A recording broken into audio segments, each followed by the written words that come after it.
All right, welcome back. Part three, class five of painting the illuminated landscape. And we're just about to begin a painting from one of the students. Gail, thank you so much for volunteering your photo. And I've done some changes. I've changed it from a horizontal format to a vertical. I'm going to be focusing in more on the trees, the kind of part that I thought was the most exciting as far as shapes. Um, if you watched part two, this will be similar to that in application, but I'm going to be putting the paint on thinner.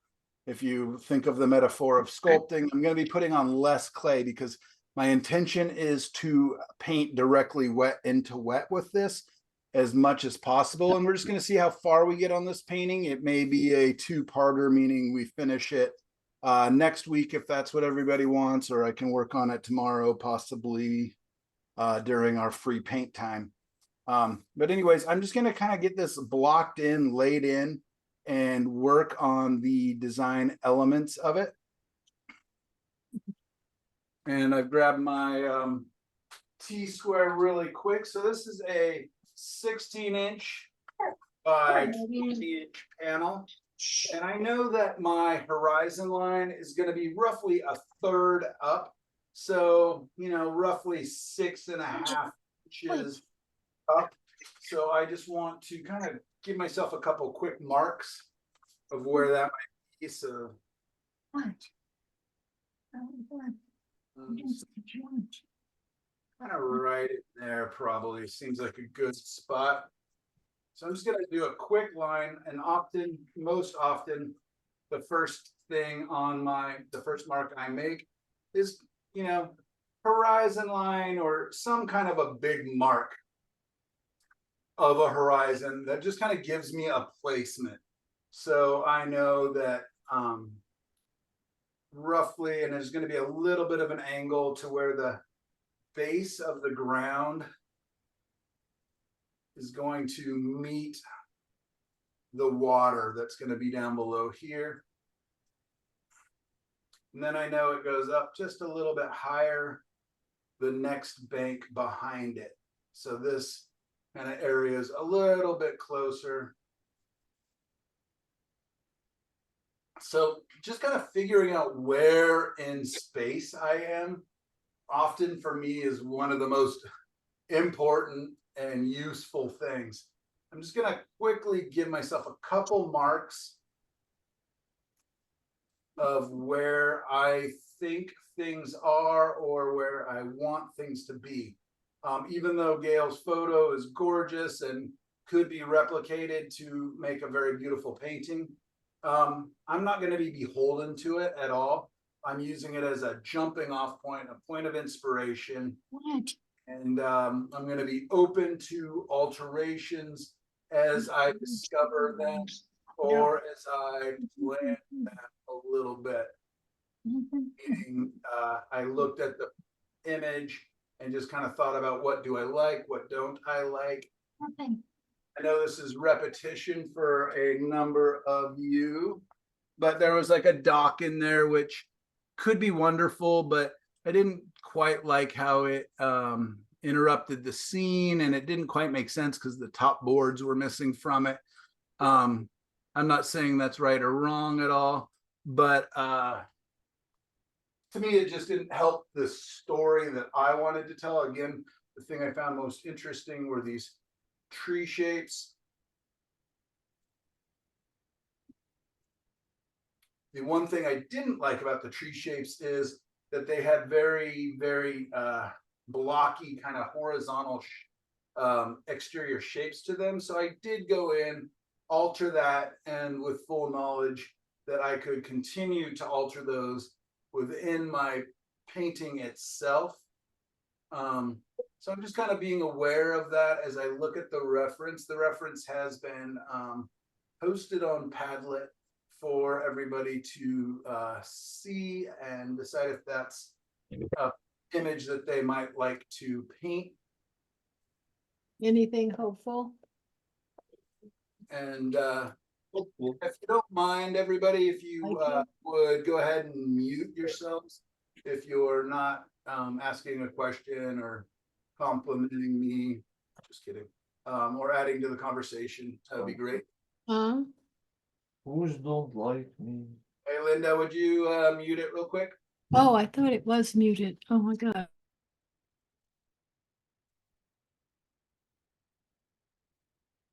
Sorry. Oh, you're fine.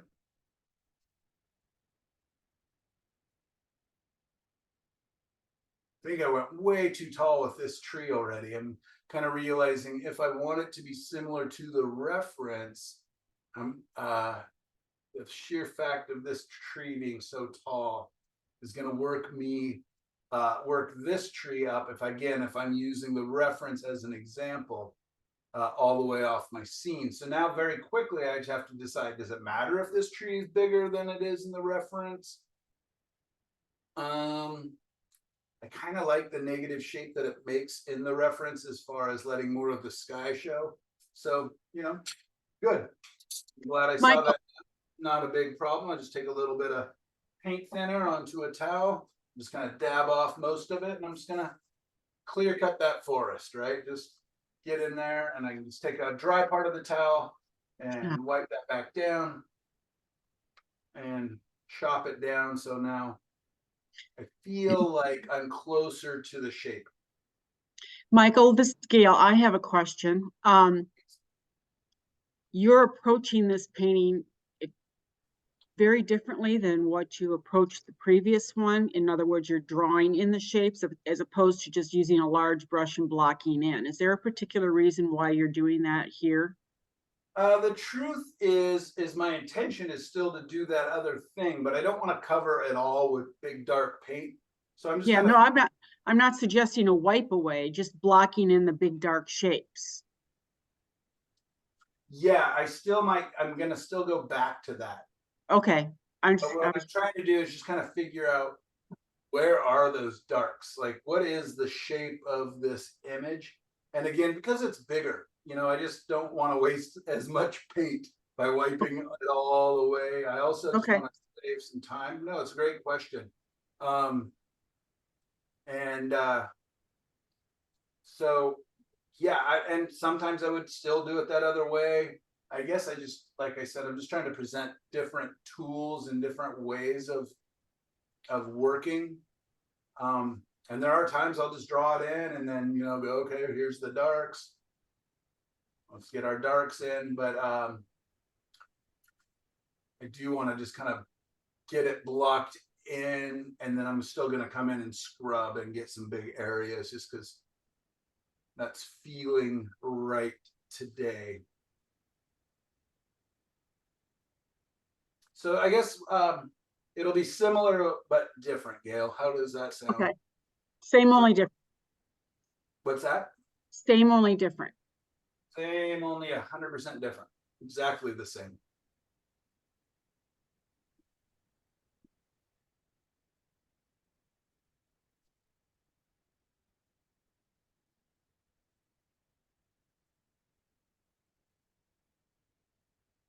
So I'm just looking for shapes. I just want to avoid drawing trees. I want to avoid putting in grasses. Sorry, I interrupted somebody. I guess I was just going to expand on the same, only different. You're being far more deliberate with this versus spontaneous. Yeah, I mean, the last reference or thing was made up. Now I have at least a launching pad. Whether I copy it, closely, I'm looking and seeing, like, are these shadows over here? Is that important? Do I like that? Do I like the shape that this is making? If not, like, I opened up this portal in here quite a bit more than is in the photo reference, just because I like those, kind of openings. I like, and I also like umbrella shaped or inverted U's. So a lot of times, even though trees will be poking up into the atmosphere, I will kind of invert them. It's just a shape that I find comforting and I kind of like. And then I'm also looking for shapes that that are attractive to me. Like there's this interesting curve up here that's kind of fun.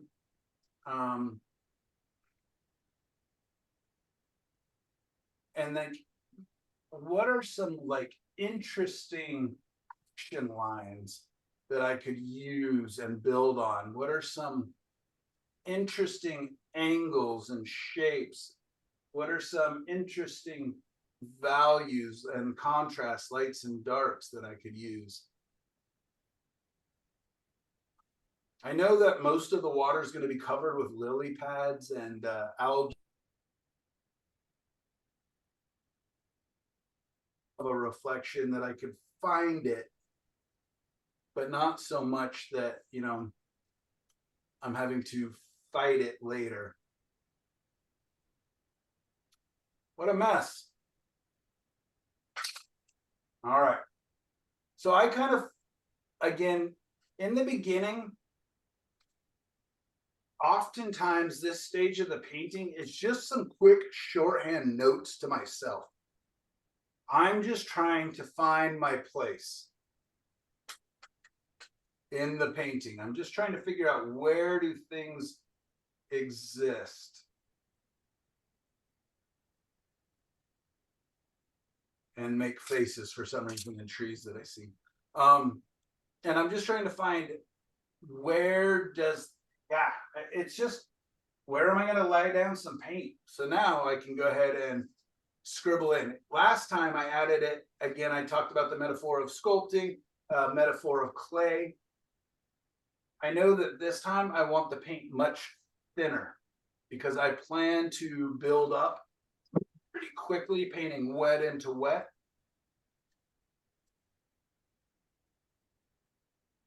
I've also not made one big pile of paint. I've made a dark, a mid, and a lighter, and also warmer to cooler. And I'm going to use a little bit of that in my buildup. So when I do come back in and wipe away, I kind of will have warmer, lighter paint towards the periphery of the tree where the branches are a little thinner or where more light is breaking through or whatever, and then it will get darker as it gets underneath or more dense. So these are different ways that I've kind of discovered by doing that wipe away is going, oh, if you paint it all super dark all the time, then you have a lot more work. What if you graduated it down from the lighter tops, slightly more transparent, maybe slightly more warmer, whatever, depending on the temperature of the light and everything else. And then I can get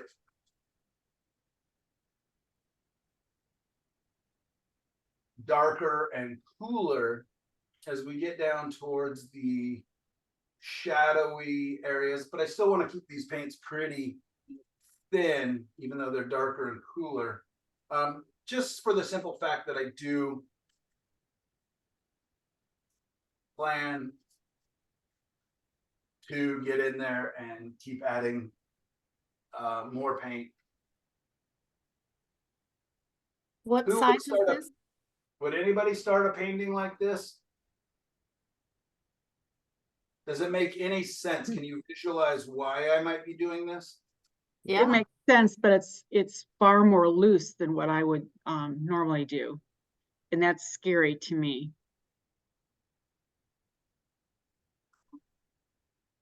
Yeah, and again, not how you have to start a painting by any stretch, not even how I start every painting.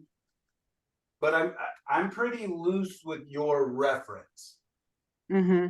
I'm just using it as a jumping off point. If I was doing a commission, or if I was really, really like in love and just like, oh man, if I just copied this, it would be perfect. But I'm just using it as inspiration. No, I understand that.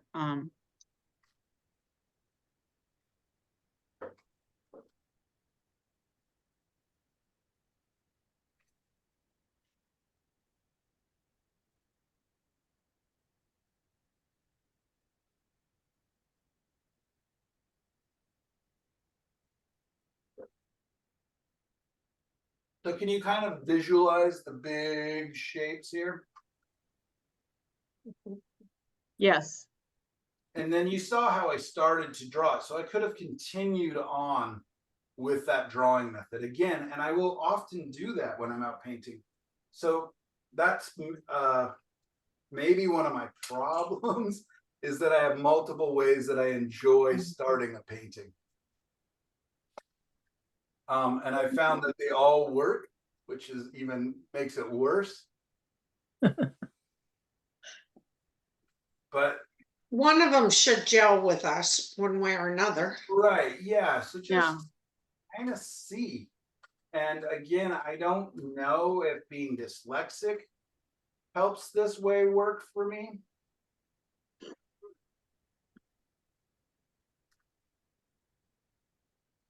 I don't know. But I do have to tell you that this is one of the most enjoyable ways for me to start a painting mentally.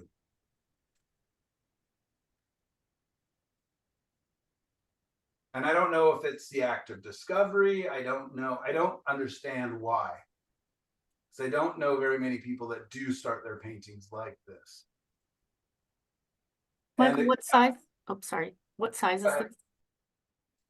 the painting, Yeah, 16 inches wide by 20 inches tall. thank you. So big, but not huge. I'm gonna go ahead and add a little more warmth to the edge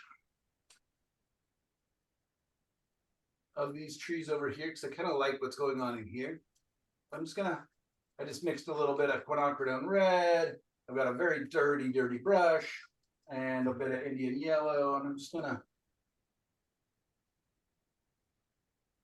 kind of block that in just so I have a little more diffusion.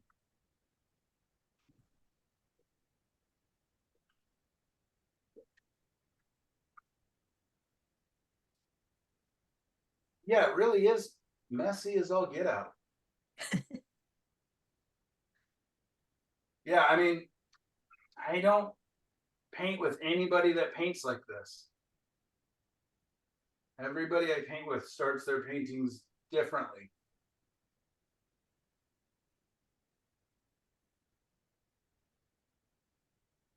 So finding your own way is going to be really important. You're like, but I signed up for a class to learn how to do it. Try this, try the other ways. And in the next class, we'll talk about that more too. We'll experiment with, the different ways. But I mean, I'm really enjoying painting with black and white acrylics as an underpainting. At this stage, though, I begin to, and I don't know if it's just having an imagination or what, but things begin to reveal themselves in here. And whether it's, close to the reference or it's different than the reference. And what also happens for me is I'm less beholden to the shapes of the trees because there were parts of the trees that I really liked. But there are other parts of the trees that I don't like. And I like to think of a fluidity or a danciness, like I said earlier, or as one of my old professors used to say, sexy lines. But you want some sort of a movement, some sort of a, how are they connected? What are they doing? And why do they have these shapes? And why is it an interesting shape? Why do we care?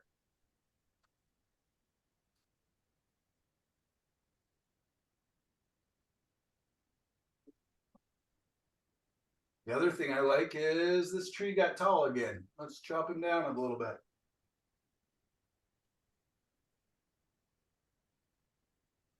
It's all very fluid. Again, I could just pick up this big brush and add some more height if I chopped him down too much. It's all very, I can just see everything so much faster. And again, I'm just looking for form, values, touch of temperature, but I'm not worried about colors yet. Colors get all the credit, values do all the work. Also helps me to just focus on design, which is the thing that gets me in the most trouble. When my paintings aren't working, it is mostly because my design is not working. Something in that stage wasn't as well thought out as I thought it was. I didn't notice something. That wave painting is still cursing me that you guys helped me with and gave me advice on. Also making up my big decisions, because that's what happened in the wave painting is I started changing my mind mid painting, which is almost always a recipe for disaster. But at this stage, I can really change my mind. It's all very, very, very, very fluid.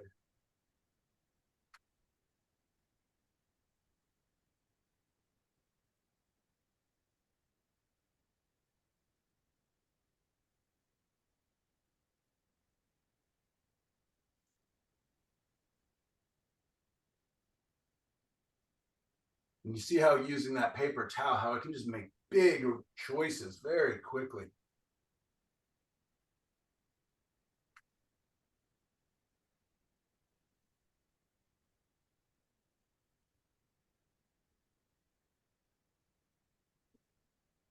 You're actually finding your lights and darks. Exactly. Finding my lights and darks, finding my flow as it moves through. How are my lights and darks connected? That is a huge part of design for me. How are my lights and darks going to relate to each other and communicate each other? I do not like spotty paintings personally. I find them jarring. I like there to be a flow. I like a sense of movement. Like I'm going to have some of these lilies kind of creating a bit of an S curve that's not there.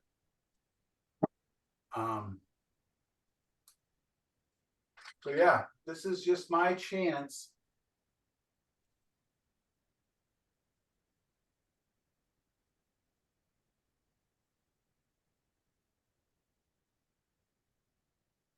and I want to keep this one, the other painting that we just did, I let it stay pretty thick in the darks. This one, I'm going to want it pretty thin. Again, I'm planning to revisit it very quickly.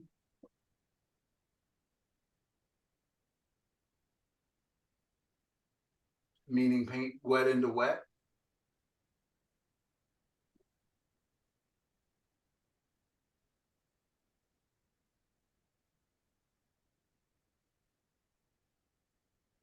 And by just softening these edges, all I'm doing now is just kind of reconnecting where it was really splotchy in here. Just I'm reconnecting and I can see the big shapes again. I can decide, boy, you know what? The top of this tree is really close to the edge. Should probably bring it down at least to about here. Otherwise, it's going to hug the frame if somebody who buys it decides to frame it.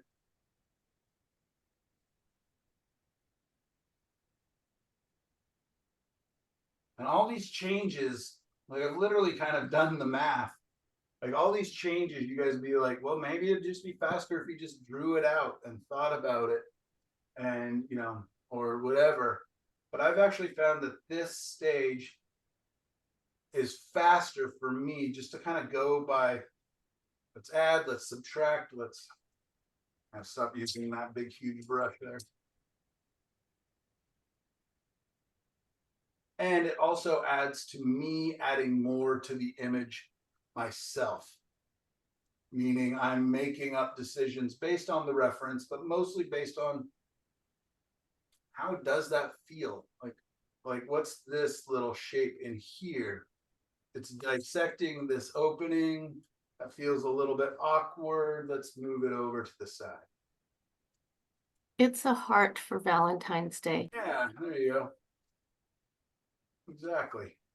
Let's Sorry, your heart's going away. Let's lower one side so it's not equal heart shape.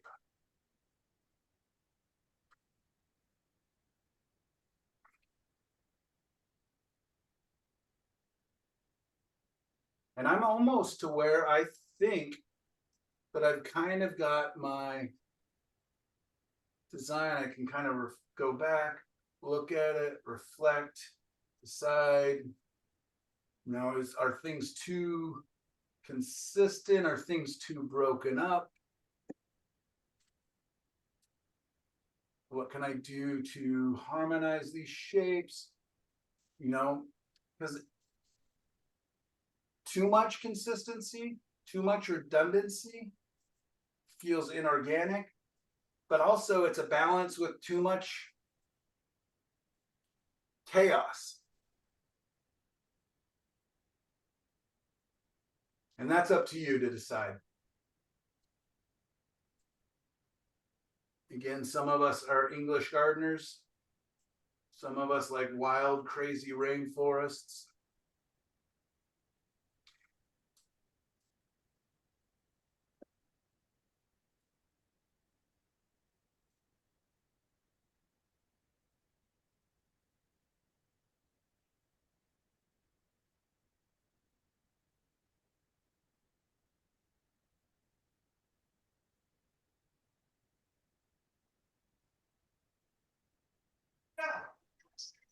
All right, I'll go ahead and brush that out one more quick time. And then I'm gonna come through and I'm gonna wipe away one more quick time, just again to get moving faster. I don't wanna take up all our time here. So brush, brush, brush. And I'm gonna do it horizontally or vertically. Just so we can see it. So can you guys see the form and somewhat of the underlying structure? It might be a little loosey-goosey and a little bit messy. But do you guys Yeah. see kind of the big shapes of the lights and darks, especially if you squint your eyes at it? Yes. So now what I'm gonna do is take a paper towel, dip it into my paint thinner, and I'm just gonna go ahead and clean up some of my edges. And it's not gonna look like the reference. The reference has this kind of straight line right here. I don't want that personally. Not saying it's good, it's not bad, it's just I don't want it. Also, there's a straight line here on the bank. I don't want that. So I'm gonna dip it down and I'm gonna raise it back up. So we have a little bit of a bounce back and forth here. So it's not just a straight line off. All those things do come from, you know, lots of paintings where I just led the viewer's eye off.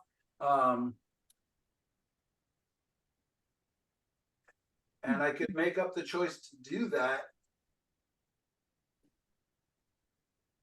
intentionally if I wanted, but don't think I do.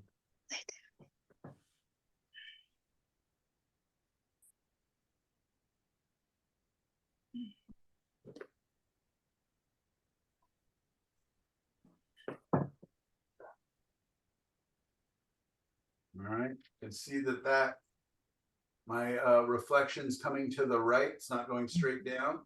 So I need to add a little paint there.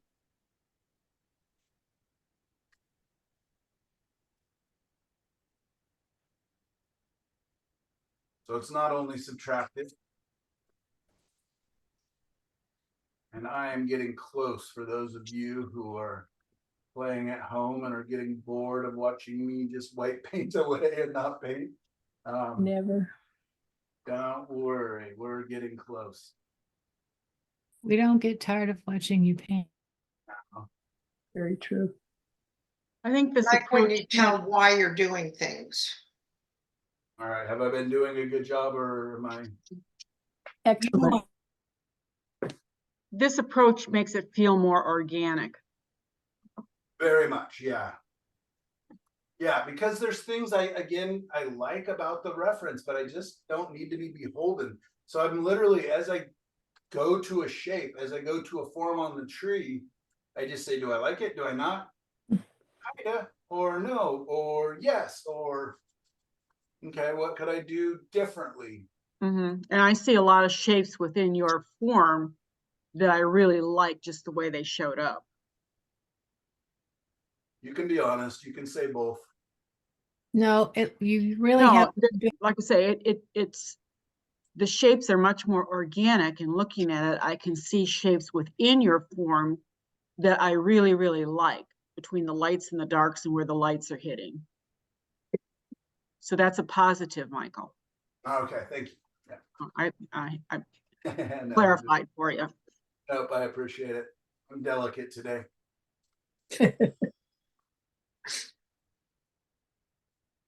You don't want to make me cry on Valentine's Day, do you, Gail? I wouldn't want to make you cry any day, but especially on Valentine's Day. Yeah. Yeah, so I just step back and I'm like, okay, I like this form, and I'll connect it and I like this, and then this little bit here with the trunk, that's kind of nice to split it up so it's not this huge. Okay, I go up here. Maybe this could be a little taller so it's not lining up here. So just get this kind of, so I can just pick up, it's a dirty brush with the same color that I put on there. Yeah, I like that better. Come back into here. This feels weirdly like a twister. Like the Tasmanian devil on top there, doesn't make any sense. Okay, so what about it? It gets too narrow where it connects. That doesn't make any sense. Let's just get rid of that possibly. Already better. Maybe it doesn't need to be so like angled at the top there. And what if it leaned forward a little bit and kept us in the painting versus a tabletop up there? You guys understand like those questions I'm asking as I just kind of go through and review my big forms, because they're very important. Yeah. Everything is telling us, basically this is going to be our focal point, right? Mhm. So how do I make this huge space help tell us this story? Right? This is a supporting cast member. The light. Right, and the angles that I can imply just right there. But again, let me just put it back in. If this is a flat tabletop, is it being supportive versus a subtle line? Yeah. Very cool. That's cool. And then I can break it up to make it so it's not obvious, like it's not right. I don't want an arrow, but I want it to be a subtle background character that's helping tell the story.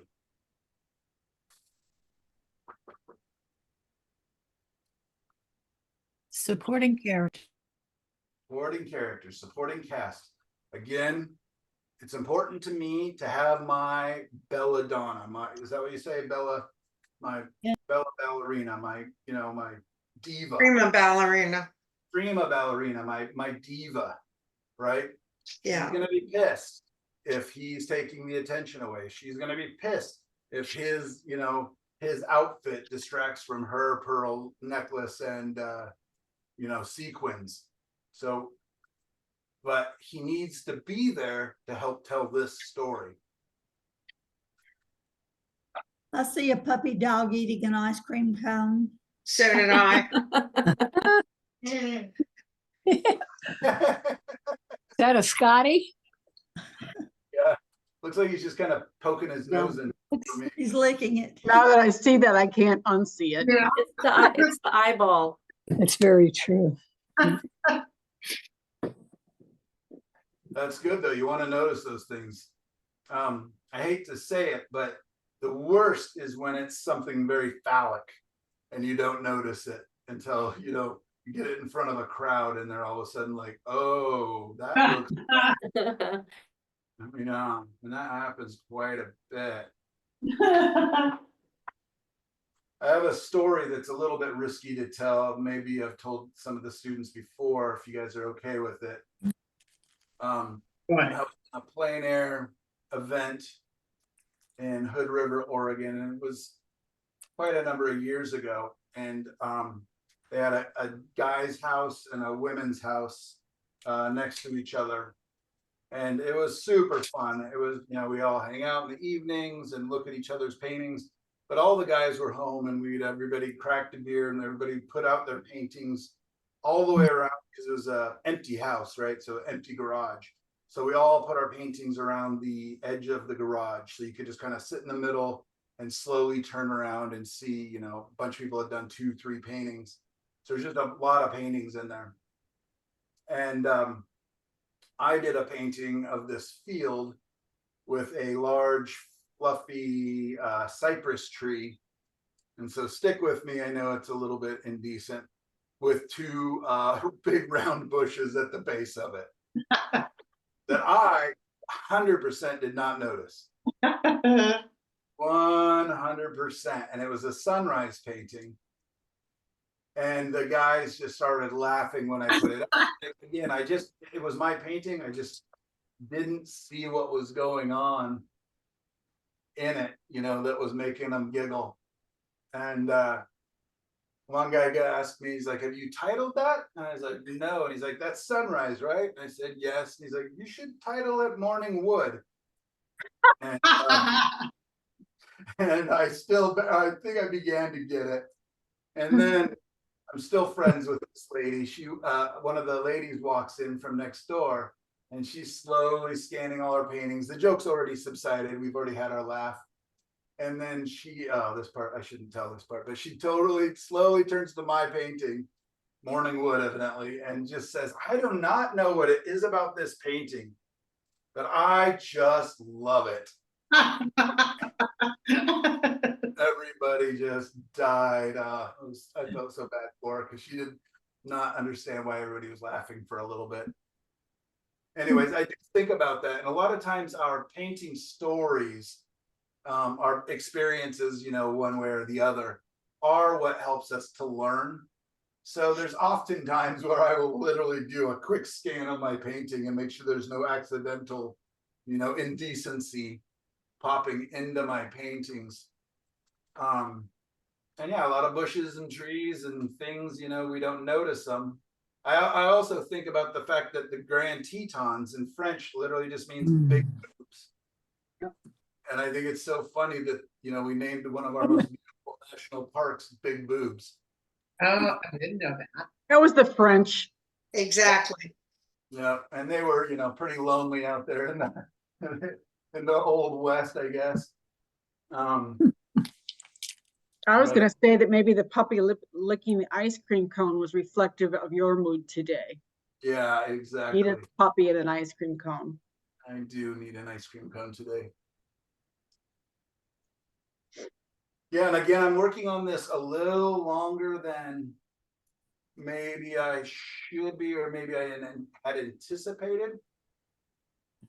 But the truth is, it is important to kind of figure out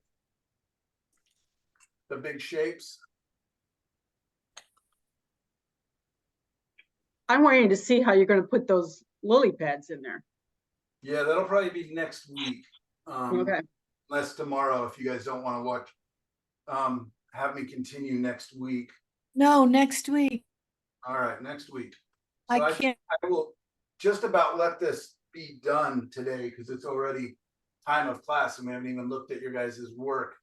So you're not going to wipe away that, the dark at the below? I to won't make- have to, because it's gonna be dry. If I was gonna paint wet into wet, then yeah, I could, you know.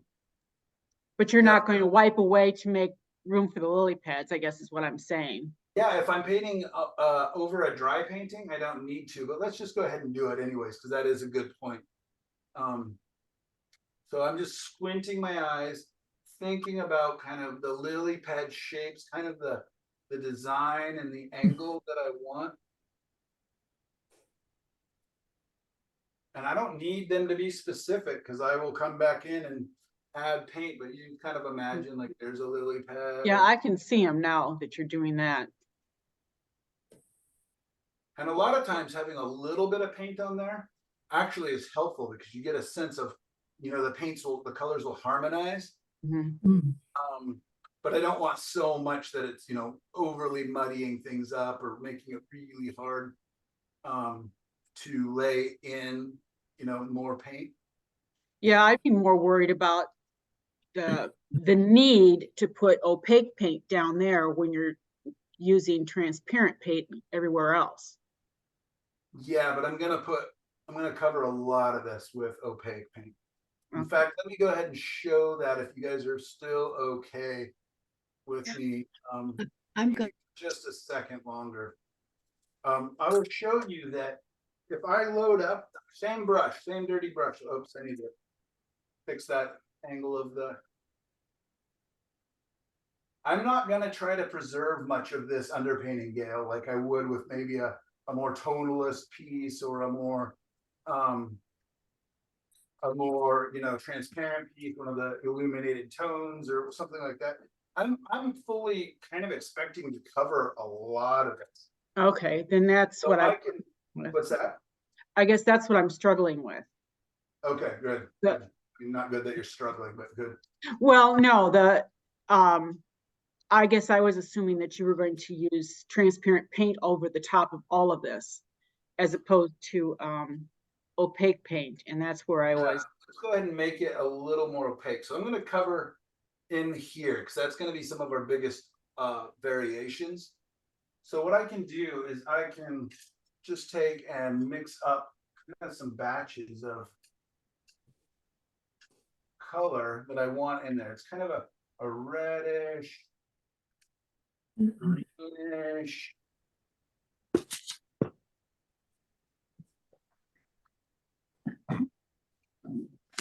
A variety of colors and values in there.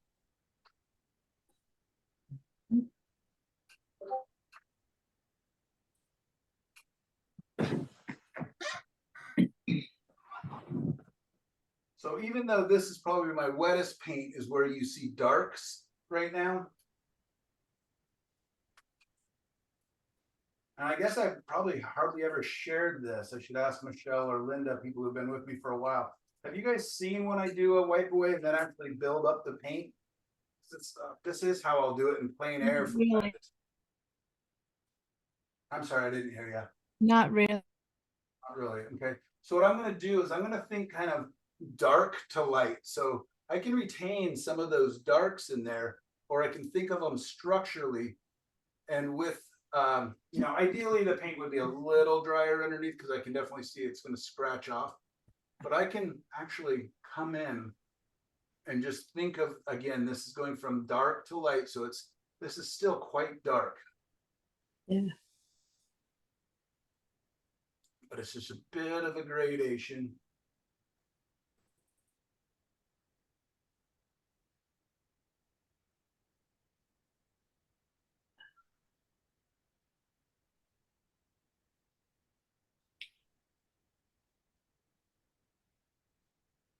So I'm hitting it kind of lightly. I could be using a softer brush, but you guys see the beginning of a bush Yes. going up there? Yes.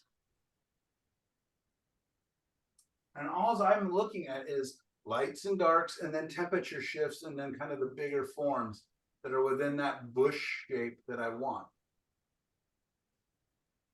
Using this ridiculously huge brush isn't probably a great idea. But, I kind of want it to stay nice and organic. Coming down, it kind of hugs along the bank a little bit. It keeps it loose and organic, I think. Very loose, yeah.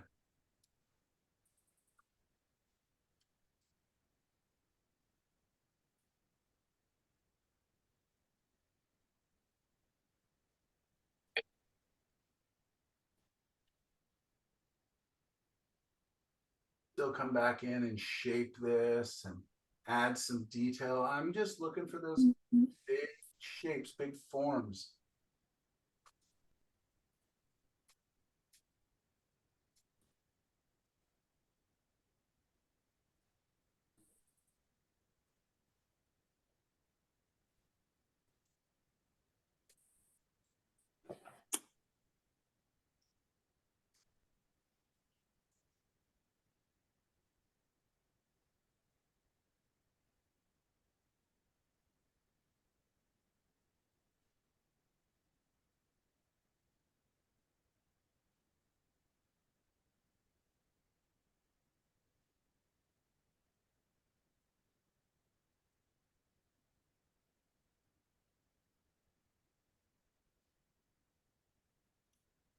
That's a beautiful green. It's perfect. Little more controllable of a brush, not much. Still a 1-inch brush. It's also not the same brush that I put all the paint on with, so it's not as infected with all those other colors that we've been using. So I can get a little more purity.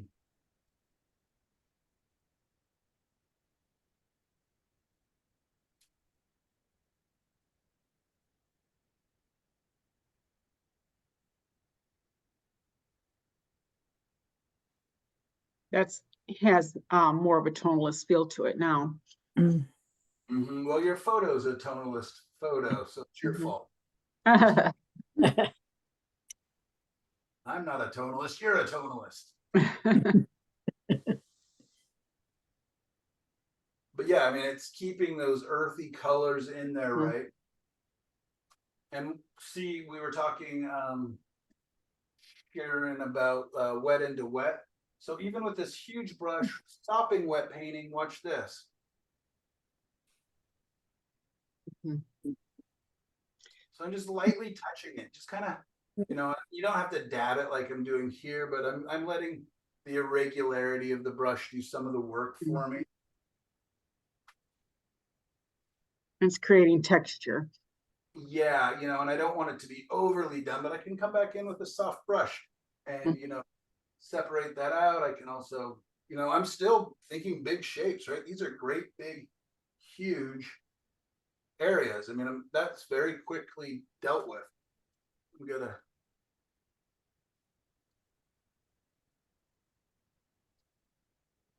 Can also go from the lighter, just to give me my shape,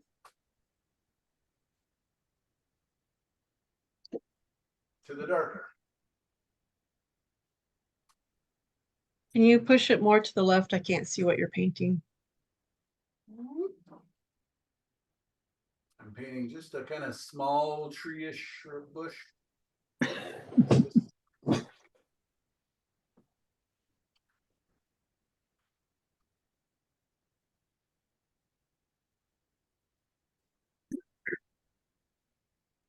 That's what I like, because watch this. Just because I'm going from dark to light does not mean that I can't come back in with some darks and give me some structure. If I've lost it, if I've obliterated areas, or I could add some cooler darks against those warm darks that are from the underpainting. Do you use a different brush for each color, or for a light brush and a dark brush, basically? Not Not really. because they're all related so strongly. Okay. But yes, there are times that I definitely will do that. And then I've already just created a big lump here. It looks like Grimace or something, you know, McDonald's guy. It's just a big lump of a shape, a big eggplant. So, you know, think about that a little bit if I want to break it up.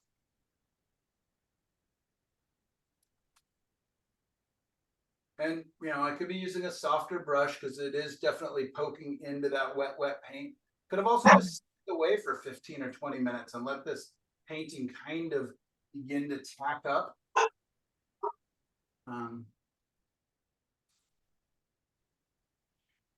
But yeah, you can kind of imagine how I'm building it and just literally taking that on and, you know, whatever it is. Let me just go ahead and bring down the soft brush again. Make sure I don't have any paint thinner on it because I cleaned it. So I do want to remember that if I just all of a sudden did like this to smooth it out with a brush that has paint thinner on it, it would really change what's going on there chemically. So let's just see how it looks once I get rid of that glare.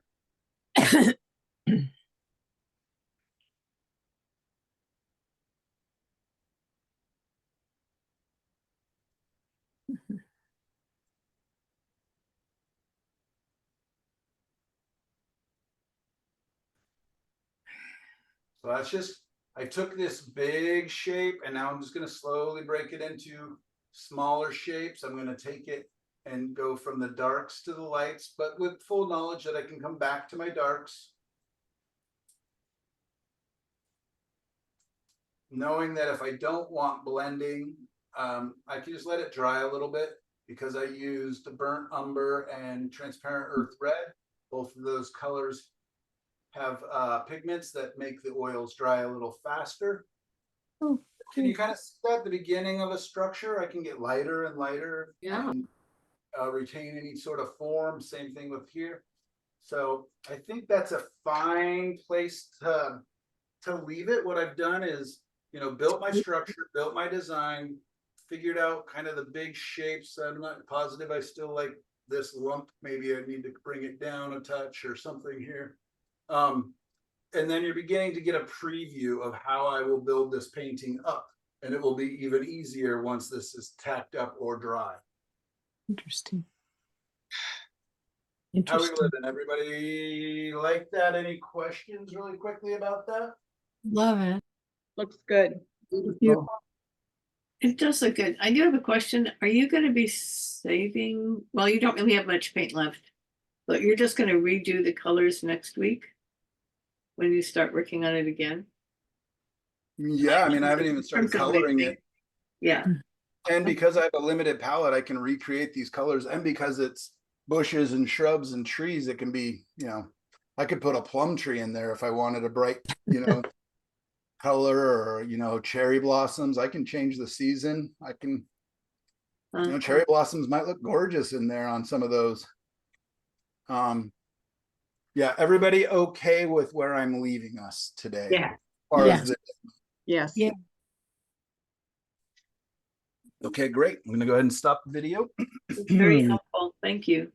Yes. Absolutely. Thank you guys. Thanks for being so understanding today and letting me change up